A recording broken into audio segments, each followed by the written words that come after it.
আসসালামু আলাইকুম বিসমিল্লাহির রহমানির রহিম। সবাইকে স্বাগতম আমার চ্যানেলে। শুভ সকাল। রান্নাঘরে চলে এসেছি। ফুলকপি ভাজিটা বসিয়ে দিলাম। কড়াইটা গরম হওয়ার পর তেল দিলাম না, এখন তেল দিই, যেহেতু বাগার দিব না এই জন্য তেলটা আগার দিলাম না। কড়াইয়ের মধ্যে ভাজিটা ছেড়ে দিলাম, সাথে পেঁয়াজ কাঁচামরিচ দিয়েছি। এখন তেল দিয়ে লবণ দিয়ে আস্তে আস্তে ভাজিটা করি। ফুলকপি ভাজি আর সাদা রুটি বানাবো, মানে সিদ্ধ আটা রুটি। এটাই সকালে নাস্তা। তাহলে নাস্তাটা আস্তে আস্তে তৈরি করি।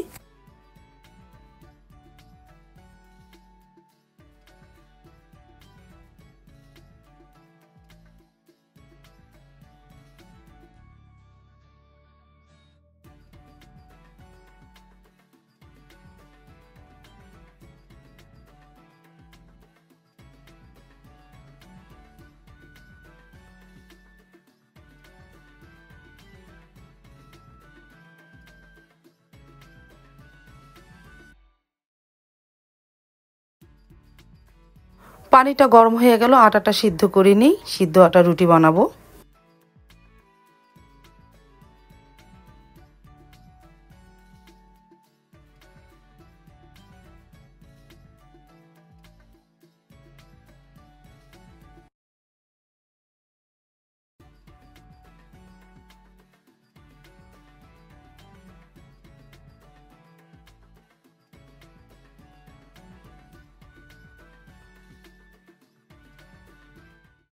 আর এদিকে ভাজিটাও প্রায় হয়ে এসেছে, সিদ্ধ তো হয়ে গেছে। আর একটু ভাজা ভাজা করলে নামিয়ে ফেলবো, একটু হালকা নাড়া দিয়ে, আর ঢাকবো না।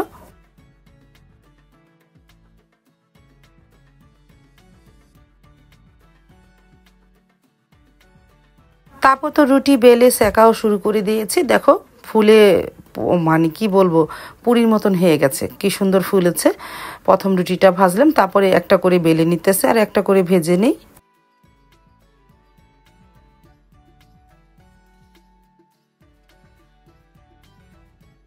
নাস্তা খেতেও বসে পড়লো সাইদুল বাবা মা। আর এই যে জান্নাত পাখি, ও নাস্তা খাবে। তারপরে রুটি দিল আর আলু দিল। ও আর ফুলকপি, আলু বেছে দিল, ফুলকপি তো খায় না ও। আলু দিয়ে রুটিটা মাশাল্লাহ খেলো।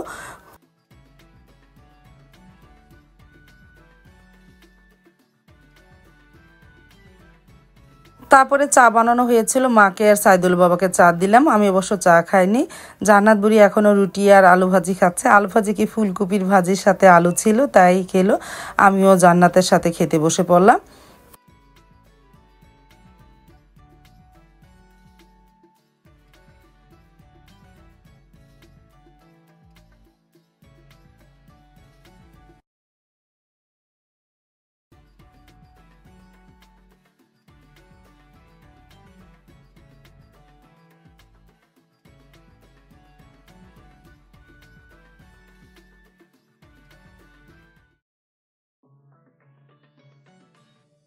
এখন ঘরগুলো গুছিয়ে রেখে চলে যাব ভাগাকুল। সাবার আজকে ভর্তির ডেট। সাবাকে নিয়ে, সাবা তো যাবে না, ও তো অসুস্থই, আমি একাই যাব ভর্তি করাতে। আর এদিকে যে সারামণি এখন তুই শুয়ে আছে, সাবাও শুয়ে আছে, ডাক দিয়ে নি।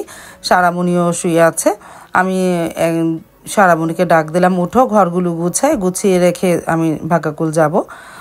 তারপরে তো ঘরগুলো আর গোছাতে পারলাম না, সারামণি আর উঠলো না। তারপরে ভাবিকে বলে আসলাম সারাকে ডাক দিয়ে তুলে ঘরগুলো গুছিয়ে তারপরে ঘর ঝাড়ু দিয়ে মোছার জন্য।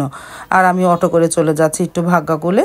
ওখানে যে একটা ফর্ম কিনবো, সেটাকে পূরণ করব আর সাবাকে ভর্তি করাবো। তারপরে এই যে চলে আসলাম ভাগ্যাকুলে। এই যে আসার পরে সাবাদের এক ক্লাসমেট ওকে দিয়ে এই ফর্মটা ফিল আপ করতেছি। আর এই ফটোকপির দোকানে তো অনেক ভিড়, এখান থেকে ফর্মটা কিনা হয়েছে। আর এই যে ভাগ্যাকুল স্কুলের মাঠ, আমি ফর্মটা ফিল আপ করে চলে যাব স্কুলে। তারপর তো স্কুলে চলে এসেছিলাম। আসার পরে ভর্তি করানো হয়ে গেছে। এখন তো তেমন ছেলেমেয়েরা নাই, স্কুল তেমন একটা ক্লাস হয় নাই, এখন তো শুরু হয় নাই, বই দেওয়া হয় নাই। আগামীকালকে বই বিতরণ করা হবে। তারপরে এই যে স্কুলটা পুরাই ফাঁকা। আমি তারপরে চলে আসলাম বাসায়। আসার সময় আসলাম সুইট থেকে রুটি নিয়ে আসলাম আর 2টা গোলাপের চারা আনলাম সারামণির জন্য। সারামণি দেখলে তো অনেক খুশি হবে। আমি যখন আসতেছি ভ্যানের মধ্যে গোলাপের চারা দেখেছিলাম, দেখেই মন চাইলো কিনতে। 2টা কিনে নিয়ে আসলাম সারামণির জন্য। আর রুটি কিনলাম। সারামণি বলতেছে ও রুটি দিয়ে জেলি দিয়ে খাবে, এই জন্য ওর জন্য আসলাম সুইট থেকে 2টা রুটি কিনে আনলাম। বাসাতে চলে আসলাম। আসার পরে সারামণিকে জেলি দিয়ে পাউরুটি মেখে দিই, ও খেয়ে নেবে নে। আর চা তো বানানো আছে, গরম করে খেয়ে নেবে নিয়ে। বেজে গেছে প্রায় 11:15 মতন।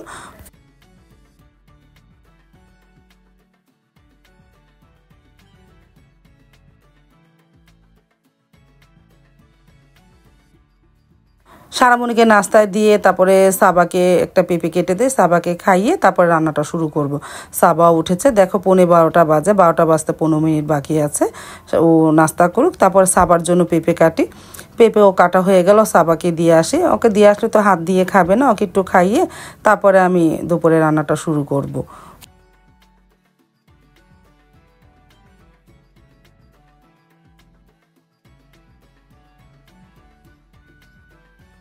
তারপর তো রান্নাঘরে চলে এসেছিলাম, ভাতটা বসিয়ে দিয়েছি আর উস্তা ভাজিটা করব। কড়াইটা গরম হয়েছে, সকালের মতনই ভাজিটা বসালাম। কড়াইটা গরম হয়ে যাওয়ার পর আমি উস্তাটা আর আলুটা, পেঁয়াজ, কাঁচামরিচ ছেড়ে দিলাম। এখন তেল দিব। সকালে ফুলকপির ভাজির মধ্যে তো অনেক তেল হয়ে গেছিলো, তেলটা ঝরিয়ে নিয়েছিলাম, এর মধ্যে দিয়ে দিলাম, লবণ দিব। তারপরে আস্তে আস্তে ভাজিটা করে উস্তা ভাজে ভাতটা বসিয়ে দিলাম। আর মুরগি কিনে দিয়ে গেছিলো, ভাবি কেটে রেখেছে, সেটাকে আজকে লাউ দিয়ে রান্না করব।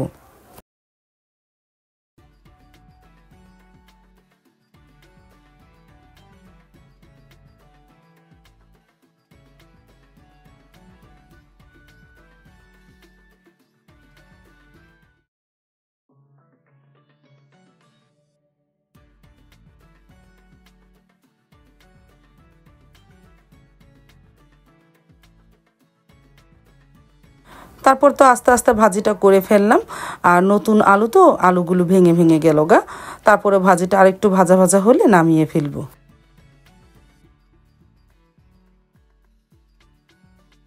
আর এদিকে মুরগি গুস্তটা মেখে ঝুঁকে বসাবো। পেঁয়াজ নিয়েছি, মুরগি গুস্তটা দিয়ে দিলাম। এখানে আদা রসুন, হলুদ গুঁড়া, মরিচ গুঁড়া, ধনিয়ার গুঁড়া আর গরম মশলা ফাঁকির একটা মশলা আছে সেটাকে দিব। আর লবণ দিব, তেল দিব। হাত দিয়ে ভালোভাবে মেখে অল্প একটু পানি দিয়ে চুলায় বসিয়ে দিব। আগে মুরগি গুস্তটা একটু কষিয়ে পরে লাউটা দিয়ে দিব। ফার্মে মুরগি যেহেতু বেশিক্ষণ কষাতে হবে না, লাউ দিয়ে আরও কষানো হয়ে যাবে। আর এই যে আমার হাতে বানানো মশলাটাও একটু দিয়ে দিলাম।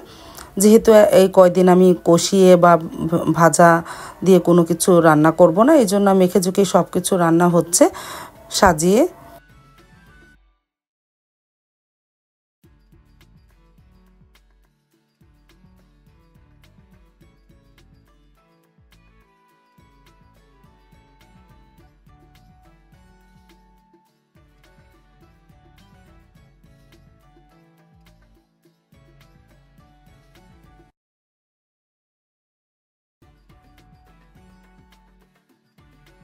চুলায় দেওয়ার পর অনেকক্ষণ কষিয়ে নিলাম। আর একটু তো পানি দিয়েছিলাম, এখন এর মধ্যে লাউ দিয়ে দিই। লাউ দিয়ে আস্তে আস্তে কষানো হোক। আর পানো হয় পানি লাগবে না, কারণ লাউ থেকে অনেকটাই পানি ছাড়বে।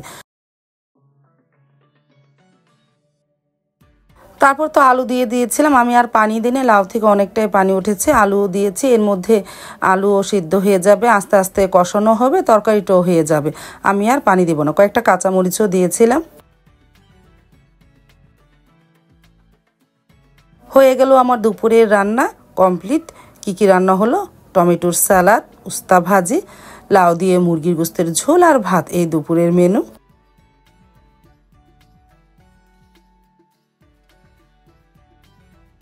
তারপরে এই যে দুপুরে খাবার খেয়েও নিতেছে। সাইদুলের বাবা নামাজ পড়ে চলে আসলো, সারামণি খাচ্ছে আর মাও বসতেছে। আমিও খেতে বসে পড়বো তাদের সাথে। এই যে আমিও খেতে বসে পড়লাম। উস্তা ভাজি নিয়েছি প্রথমে।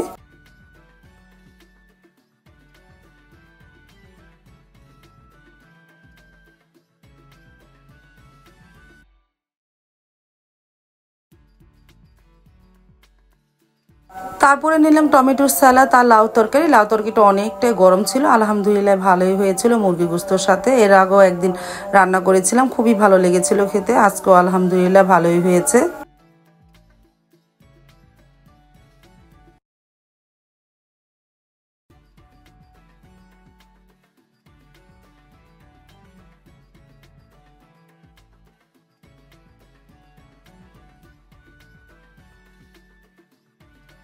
আজ তাহলে এই পর্যন্ত, দেখা হবে আগামীকালকে নতুন আরেকটা ব্লগ নিয়ে। আল্লাহ হাফেজ, আসসালামু আলাইকুম।